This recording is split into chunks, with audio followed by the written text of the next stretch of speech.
May bago na naman silang binibring up. Kasi tapos na sila kay Duterte. Doon sa tatay. Tapos na sila kay Pangulong Duterte. So, ang target na naman ngayon ay si Vice President Sara Duterte. So, may bago na naman silang pauso. Ito na naman, oh. Lumutang ng mga bagong pangalan na umunoy nakatanggap ng confidential funds ng OVP at kung may gagawing hakbang Malacanang para pasagutin ang bise tungkol sa mga ito. Si Jay Camote, si Miggy Mango. Tinaniniwalaan pa ba itong ano na ito? Itsura pa lang nito, di nakapanipaniwala eh. Ano ba ito? Saka yung Dodong Gang, saka si Xiaomi 8. Talagang mga peking tao pa rin yung ginagamit ko. Abay, natural. Kuya, natural na peke. Ang hina talaga ng utak nito mga to, no? Sorry pero bakit talagang sobrang hina ng mga utak nyo? Kaganapan, no? Patungkol ho dito sa issue ng pagka-aresto ng illegal ni Pangulong Duterte at pagdala sa ICC. Pag-usapan natin yan ngayon kasi ngayon may bagong update po tayo. Ang sabi ho nila dyan, tila isusunod na ho si Pangulong Vice President Sara Duterte. Bakit ho Pangulo? Alam na natin yan, matik na yan. Pangulo na yan. Kaya lang, alam niyo naman, ang mga demonyo sa paligid, lalo na yung mga nakaupo dyan sa kamara at sa palasyo, alam naman po natin may maitim na balak, lalo na ngayon na ang problema kasi sana kung itinatago nila. Pero lumalabas kasi nga po merong madaldal. Meron nung madaldal dyan sa Malacanang na tila nabubuking ang mga plano. Diba? Ano yung plano na yon? Na isunod na si VP Sara Duterte. Alam ko na to Sinabi ko na to na talagang hindi ko sila, mula nung inusig nila si Pastor Kibuloy, sinunod si Pangulong Duterte. This time, ang pinaka-grand plan nila ay mawala sa posisyon si VP Sara Duterte at makuha nila yung 2028 presidential para tuloy-tuloy nga naman Marcos Romualdez ang mangyayari sa bayan natin. Gusto nyo ho ba nun? Hindi ho. Alam nyo mga kababayan, ako po ay nag-iisip lang ng hindi maganda. Kasi alam nyo, alam naman po natin na si Bongbong Marcos ay isang mahinang nilalang. 'Di ba? So, sigurado ako dahil alam niya mahinang nilalang siya, kailangan niya yung ang kanyang pinsan ng isunod. Dahil hindi pa naman kaya nung anak niya. 'Di ba? Kaya yung pinsan na lang niya isusunod niya na tapos after nung pinsan, maaari yung kapatid, tapos after nung kapatid ay etong anak na niya. Pwede na 'yon. Hanggang hindi na nila bibitawan niyang alam na niyo na maugali niya mga yan 'Di ba? Katulad nung ama niya na walang matetegi na ayaw pang bitawan yung Malacanang. Ginawa na talagang tirahan. Sabi nga, 'di ba? Ano bang sinabi nung isa sa mga nangampanya sa kanila, 'di ba? Gusto nyo ba ibalik sa kanilang tahanan? Diba? May paganon-ganon pa. Wala nyo kung sino 'yon. Kung naalala ninyo. 'Di ba? Kasi nga ang turing nila sa Malacanang kanila. Kaya dire-diretso na 'yan. Eto nga ngayon, ang kanilang pinupuntiryan na ngayon ay tapos na yung plano nila kay Pangulong Duterte at pinupuntiryan na nila ngayon ay si VP Sara Duterte. At kaya ngayon may bago na naman silang pautot kesyo umuwi na daw si VP Sara Duterte dahil para magampanan ng trabaho. Naturing ang abogado ito, no? Hindi mga kababayan, naturing ang abogado ito pero yung kaalaman niya pagdating sa trabaho ng Vice President umuwi na daw kasi magtatrabaho siya. Hindi niya ata alam ang trabaho ng Vice President, no? Hindi niya ata alam. Ewan ko ba dito? Nagpaalala naman ng Malacanang kay Vice President Sara Duterte na dapat pa rin siyang magtrabaho bilang bise. Sinabi rin itong dapat paigtingin ang investigasyon sa confidential funds ng Office of the Vice President dahil sa mga bago at kakaibang pangalan ng mga nakatanggap ng pondo. Ang tugon ng bise sa pagtutok ni Ivan Mayrina. Gusto ko Hanggang April 30 pa ang bisa ng Travel Authority na ibinigay kay Vice President Sara Duterte ng Office of the President. Pero may paalala na ang Malacanang kay VP Sara. Kailangan din po siya ng Pilipinas bilang Vice Presidente. Gusto nyo, palitan na lang natin yung presidente. Hindi lang para sa kanyang ama. Sige na, upauwiin natin yan. Palitan na natin yung presidente. Di ba? Hindi kasi parang hindi alam ni ate kung ano ang trabaho ng isang vice president. Sigurado ko. Kahit yung mga nanonood dito, kahit hindi ko siguro maalam sa batas, kahit hindi ko maalam sa hindi ko abogado, alam mo ang isang papel ng job description ng ating vice president. Although na acceptable po at maiintindihan po natin sa ngayon ang kanyang nararamdaman, pero tandaan niyo po niya, sinasabi niya po, milyon na Pilipino ang bumoto sa kanya at kailangan din po niyang pagsilbihan ito. Sinabi ito ng Malacanang nang tanungin tungkol sa Anong pagsilbihan? Alam mo ba job description ng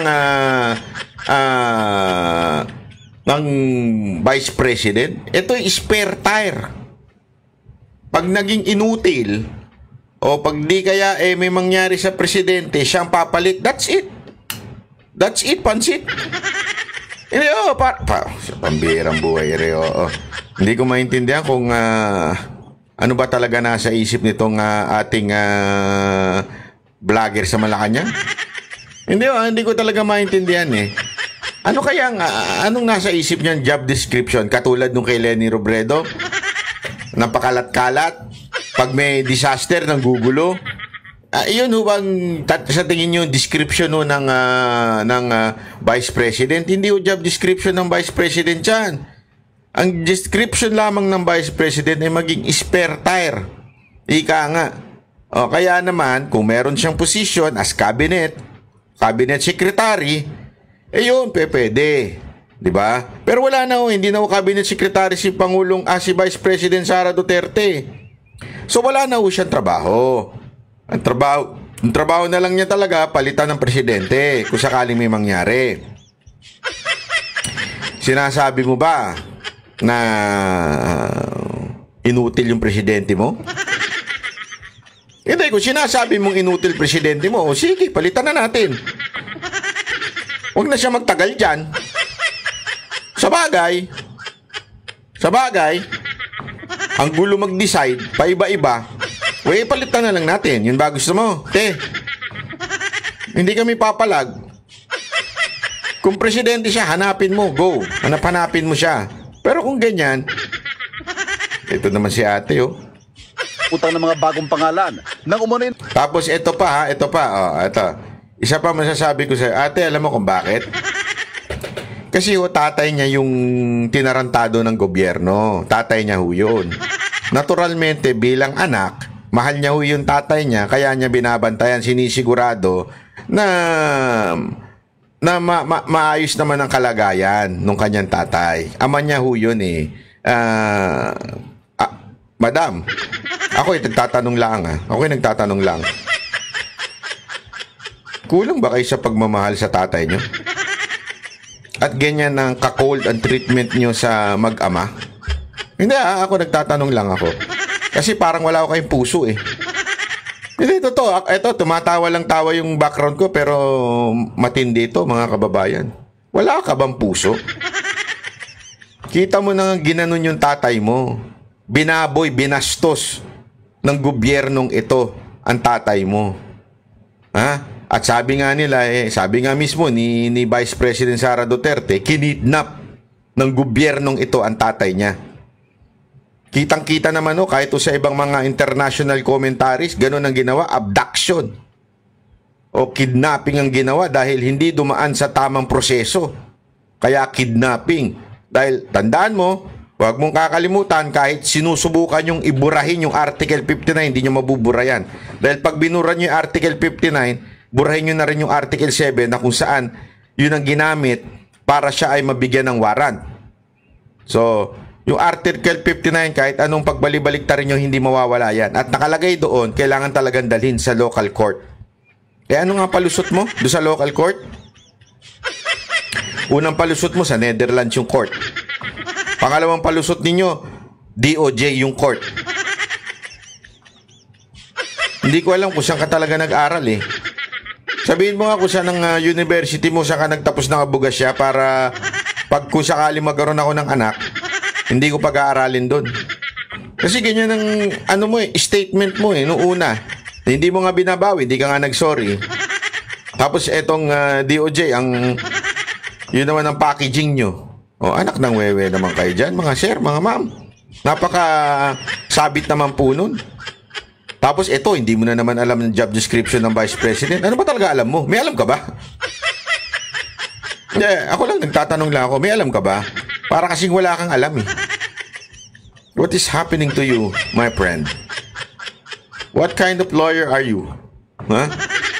Are you like your friend? Are you like your friend, Attorney Libayan? What is happening to you? Alam mo, tama talaga sila, di ba? Bird with the same feather, they act together. They flock together, di ba? Totoo naman. Pareho sila ng style ni Libayan eh. Medyo may konting kakulangan. Di ba? Ewan ko ba? Anyway, eto nga. Para kasing alam mo, ito mga hindi ito joke para lang sa kaalaman ninyo. Kung tatay nyo yun, wala rin puso to. Etong si ate, wala rin puso to. Kung tatay nyo yun, kahit ba hindi kayo close siguro kung ganong binastos, winalang niya, sigurado ako dadalawin ninyo, babantayan ninyo, di ba? Para tuloy lumalabas, ate, wala kang tatay na nagmamahal sa iyo eh. Inabando na ka na ba? Hindi ako nagtatanong lang. Tinatanong ko lang po ito Madam Claire, inabando na ka ba ng tatay mo? Bakit tila wala kang puso sa mga tatay?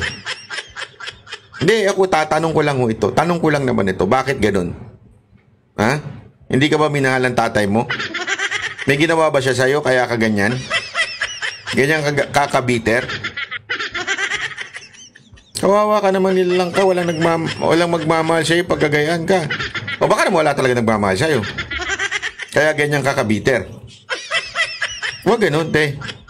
Wag ganun. Wag mo itulad ng lahat ng tatay yung treatment sa'yo. Hindi maganda. Hindi ko talaga, alam mo, nung narinig ko to, nakita ko talaga pa, grabe ito, wala puso itong aalin to. Talagang wala yung puso niya, parang ewan. Hindi ko alam kung may puso ba itong taon to.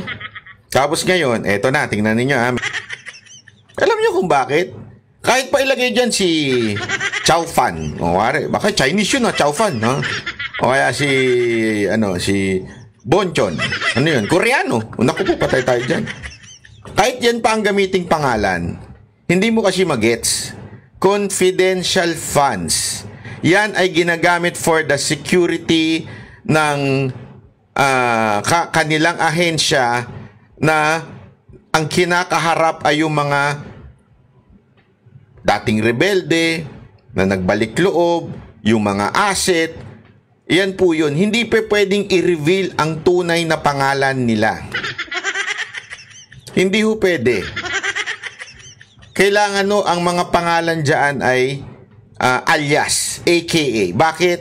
Kasi nga po, pag ni-reveal mo yon, magkakaroon na sila ng security issue doon sa mga tao. Alam naman ilagay mo, etong halimbawa lang, etong si Dada, si Boss Dada, kunwari, totoo niyang pangalan, Dada Ganan, Ganan yung apelido niya.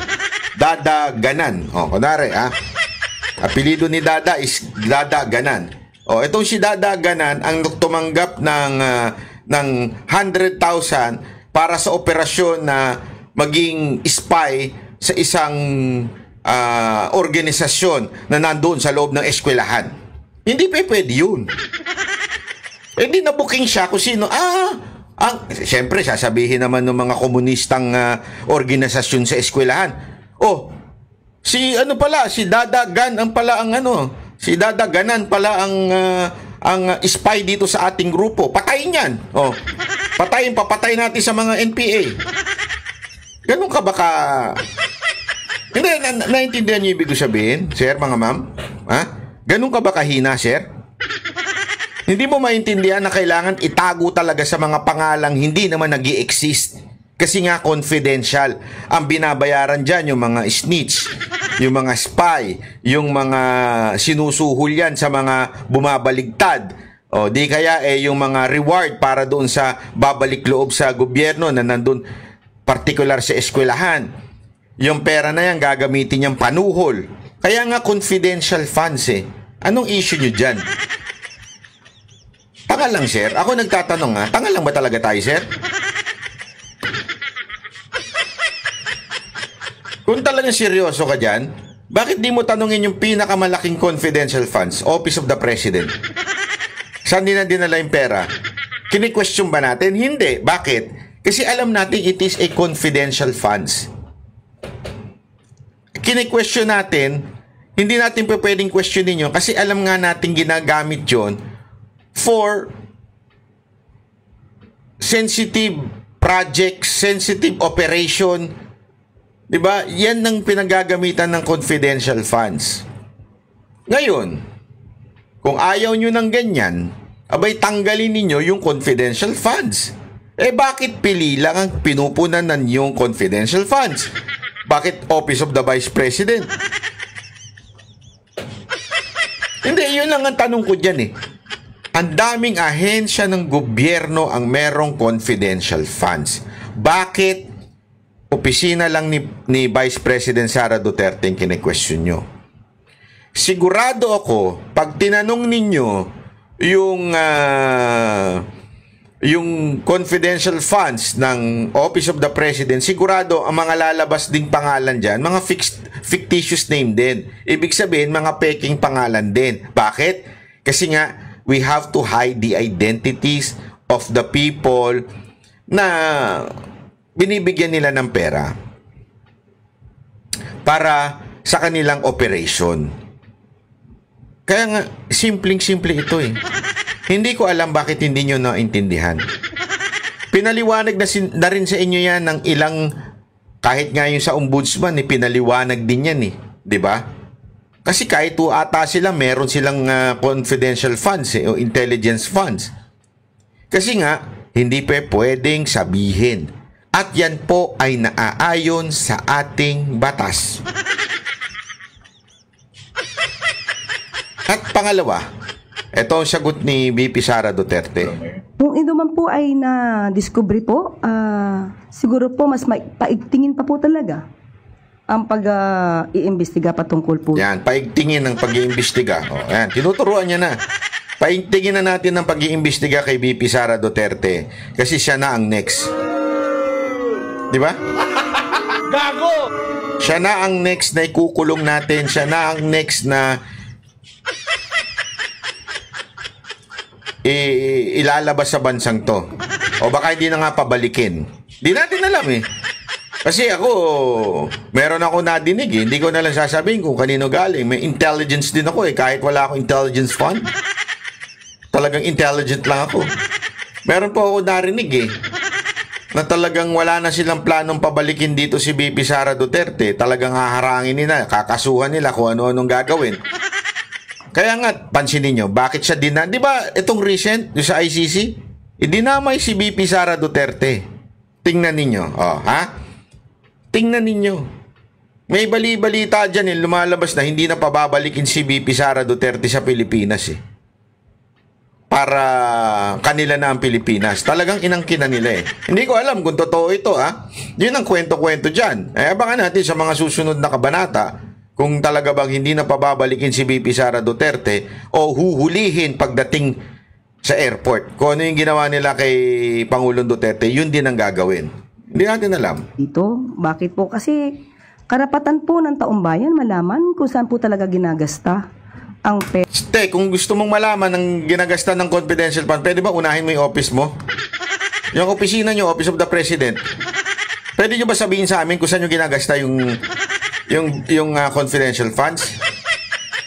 Hindi kasi, anak ng tutsa naman sabihin ninyo, kailangan nating malaman kung saan talaga ginagamit ang confidential funds. Sige, mauna kayo. Office of the President, dahil kayo ang pinakamalaking confidential funds. Kayo. Kayo po, hindi po kung sino-sino dyan. Nag-iimbento na naman po kayo ang pondo ng bayan, Sinusubukan namin kunin ang tugon ng Vice Presidente tungkol sa pahayag ng Malacanang. Tungkol naman sa mga bagong pangalang lumutang kaugnay ng confidential funds. Sabi ni VP Sara, hindi ko masagot yan because as we speak, hindi namin alam how they handle the chain of evidence talaga Hindi natin alam kung yan ba nga talaga yung sinabi ng Office of the Vice President at this point. Hindi na natin alam.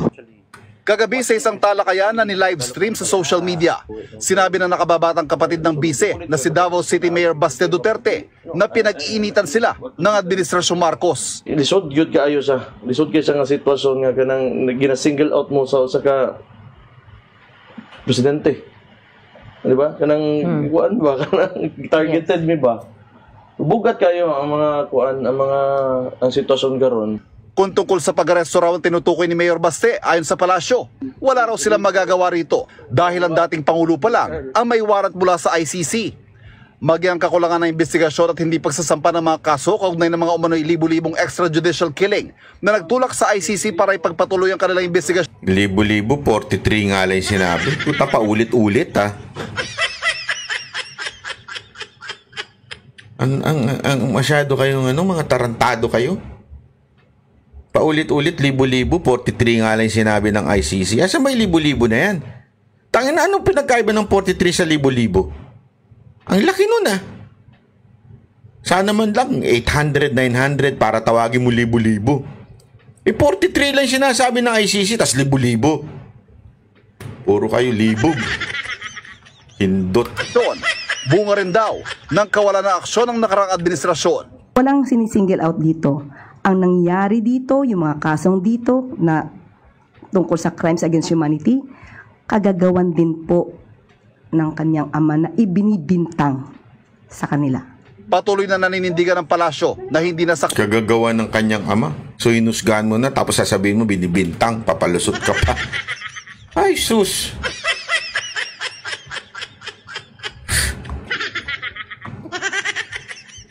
Alam mo ako hindi ko nilalang yung libo-libo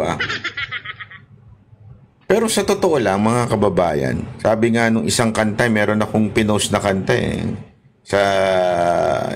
meron akong pinost sa aking Facebook.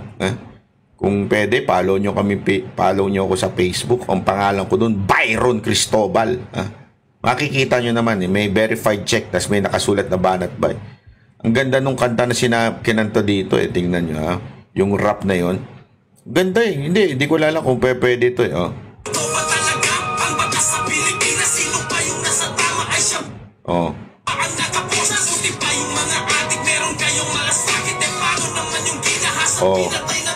Yun, no? Buti pa yung mga adik may malasakit. Paano naman yung pinatay at ginahasa ng mga adik? Alam nyo mga kababayan, this is not about Duterte. Kayong mga, gusto ko lang kausapin yung mga nai-interview nung ating dalawang bata na, alam mo yung dalawang bata natin? Yung tatlo ba sila doon? Dalawa. Tatlong bata nating makukulit na nagse-survey, nagka-kalye survey. Pag hindi nyo pa napanood yan, panoorin nyo may kalye survey. Yung mga bata natin yan, may mga na-interview sila, wala silang pakialam sa mga nangyayari sa buhay. Hindi nila alam, sila ang pinaka-apektado ng mga adik. Alam mo mga kababayan, kaya yung mga lintik, mga hindot na mga mayayaman na yan ay walang pakialam. Kasi meron naman silang bodyguard, meron naman silang kotse, so safety sila umuwi. Yung bahay nila gated naman, kung hindi bahay condo, may mga security guard naman. Kaya safety sila, peaceful ang buhay nila. Pero itong mga pasensya na dun sa mga nasa laylayan na tinatanong, hindi, wala kaming pakialam dyan, wala kaming dyan sa mga issue na yan. Kasalanan ninyo. Kasalanan ninyo. One day, kung kayo mapatay o kamag-anak ninyo mapatay, kasalanan ninyo. Bakit? Wala kayong pakialam sa nangyayari. Hindi, yan ang katotohanan. Kayong mga nakikinig sa akin at kayo ang mga nasa laylayan dyan at kayo yung mga walang bodyguard, kayo yung walang mga gated na bahay, bukas, huwag nyo sabihin wala kayong pakialam. Dahil yung mga putang inang adik na yan, may pakialam sa inyo. Kukuha na nila kayo ng pera, gagahasain kayo, o di kaya, hindi totoo, alam mo, kaliwat kanan yung napapanood ko sa news, ha? Na hinold up. Kung hindi hinold up, dinukot. Peking taxi rider, ginahasa yung kanyang ano. Alam mo yun? Dati wala na ho yan. Takot yung mga yan eh. Dati yung mga yan, nangangatog yan eh. Kasi at saka yung mga yan, nagtatago yan dati. Kasi alam nila may tokham eh. Alam mo, ako ang dami kong kaibigan. Ang dami kong kaibigan ng kaibigan nila. At kung sino-sino pa sa community. Tumino yung kanilang tito, tumino yung kanilang tatay, tumino yung kanilang kapatid, tumino yung kanilang kaibigan, namatay yung kanilang kaibigan. Kasi nga po, may war on drugs. Marami dyan nagbago din ng buhay. Yun ang libo-libo. Bakit? Milyon na sumuko. Milyon na rehabilitate, milyon na nagbago ang buhay. Yan ang katotohanan. Hindi katulad nitong sinasabi nito ni Ating na siyang gumawa ng kasalanan. Pinagtanggol tayo sa mga adik, siya pa may gawang kasalanan. Siya pa ang pinusasan. Ano kayo, narco state na ba tayo ngayon? Hindi, totoo. Kayong mga kababayan natin, sino umayos ng bansa natin pagdating sa mga adik? Totoo lang, may mga kaibigan nga ako nagdidiwa ngayon eh. Bakit? Wala na si Duterte. Malaya na kaming magdodroga. Kalat na sila sa social media. Kalat na sila sa Facebook. Bakit? Puta, wala nang ano sa kanila eh. Mantakin mo ba naman, sabihin ba naman ng PNP chip? Hindi naman talaga niyan. Yan kasi yung mga yan, gumagamit yan kasi sa kanilang pagpuyat sila. Mantakin mo, marinig mo sa isang pinakapinuno ng PNP yun, na hindi naman dahil masama, dahil ginagamit nila yan dahil puyat sila sa trabaho. So, are we justifying? Yung mga, lalong-lalo na yung mga security guard, kawawa ho yung mga yan. 12 oras, puyat ho yung mga yan. Tapos pag uwi, hindi makakatulog sa bahay nila dahil ang ingay-ingay. Wala naman po yung iba dyan, wala namang aircon, wala namang hindi sarado. Nandun sa squatters area, kawawa ho sila, di ba? Tapos sasabihin natin, hindi, kaya naman po ano yan, kasi nagpupuyat lang sila, kaya sila gumagamit. So, ibig ko ba sabihin, sir, justifiable yun? Tapos, ang uusigin natin ngayon ay yung nagpatigil ng droga sa Pilipinas. Tangin na baligtad talaga ang mundo natin, ano?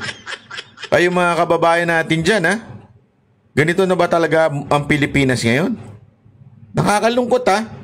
Hindi, kayo nga, sabi ko nga sa inyo eh. Ganito lang kasimple yan mga kababayan. Simpleng-simple. Huwag na nating paikot-ikutin pa ang explanation dito. Simpleng-simple lang ha. Mga friendship.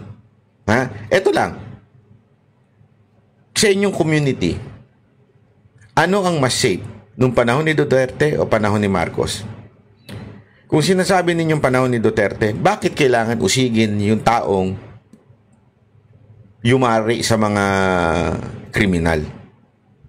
Di ba? Yun na lang ang tanong eh. Simpleng-simple. Bakit paparusahan mo ang nag-ayos ng community natin? Alam niyo kung bakit? Pinaparusahan ngayon. Politika eh. Yan ang katotohanan. Pinupolitika nila ito. They want na mawala po ang mga Duterte sa politika. Kasi Duterte are really phenomenal. Sobrang antindi ng Duterte magic. Talagang pag sinabi mong Duterte, wala, finish na.